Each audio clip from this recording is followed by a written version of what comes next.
আমি অনেক দিন আগেই দেখিয়েছিলাম যে আমার বাড়িতে গাছ লাগিয়েছিলাম ঝিঙের, তাতে 3-4টে ঝিঙে হয়েছিল অনেকগুলোই, তা সেগুলো আর তোলা হয়নি। তা একদিন এই 3টে ঝিঙের আমি ভিডিও করে নিয়েছিলাম। তাই ঝিঙেগুলো দিয়ে আমি কী রেসিপি তৈরি করলাম সেই রেসিপিটাই আজকে তোমাদের সাথে শেয়ার করব। তাই দেখো, ঝিঙেগুলো তো আমি গাছ থেকে পেড়ে নিয়ে এসেছিলাম, আর এগুলো একদম টাটকা, বাড়ির তৈরি, কোনো সার নেই। তাই আমি ঝিঙেগুলোকে ভালো করে কুচিয়ে নিয়েছিলাম।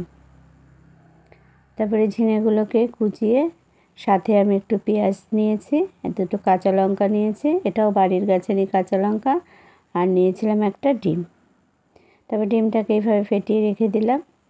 এবার একটি কড়াইতে আমি তেল দিয়ে গরম বসিয়ে দিয়েছিলাম। তেলটা গরম হতে হতে আমি একটা লঙ্কা, কিছুটা কালো জিরে ফোড়নে দিয়ে দেব। দিয়ে এটাকে ভালো করে একটু ভেজে নিয়ে আমি পেঁয়াজগুলোকে দিয়ে দেব। তাই পেঁয়াজটার সাথে সাথে আমি একটু নেড়ে নিয়ে ঝিঙাগুলোকেও দিয়ে দেব। এটা কিন্তু আমি ঝিঙে ভাজা করছি, পেঁয়াজ ডিম সব দিয়ে। ঝিঙে ভাজা আমি কখনো খাইনি সেইভাবে, তা আমি এটা একটু চেষ্টা করলাম, যেহেতু বাচ্চারা সবজি খায় না কিন্তু পেঁয়াজ ডিমের গন্ধ হলে খায়, তাই আমি নিজে থেকেই ভাবলাম যে এইভাবে একটু করে দেখি তো, ছেলে যদি খায়।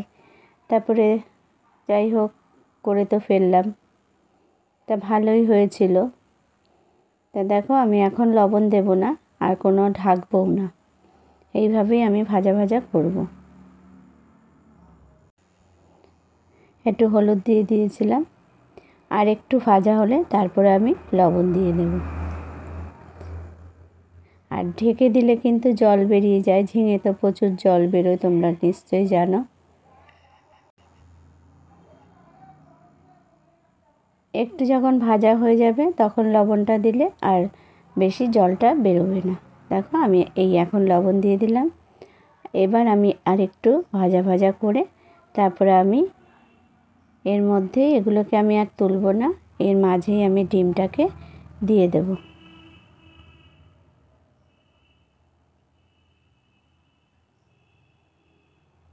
তা তোমরা কিন্তু এই রেসিপিটা এইভাবে একবার করে খেয়ে দেখতে পারো, সত্যিই দারুণ লাগে।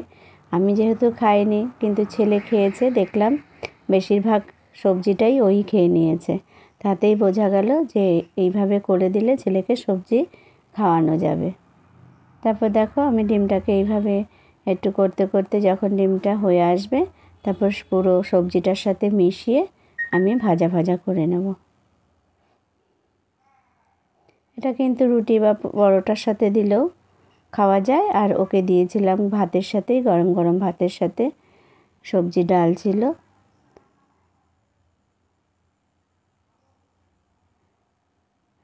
এইভাবে আমি ভালো করে ভেজে নেব।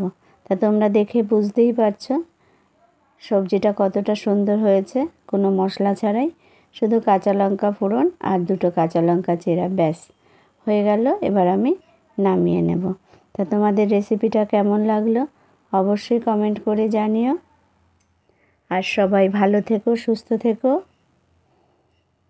দেখা হবে আবারও অন্য কোনো নতুন রেসিপিতে।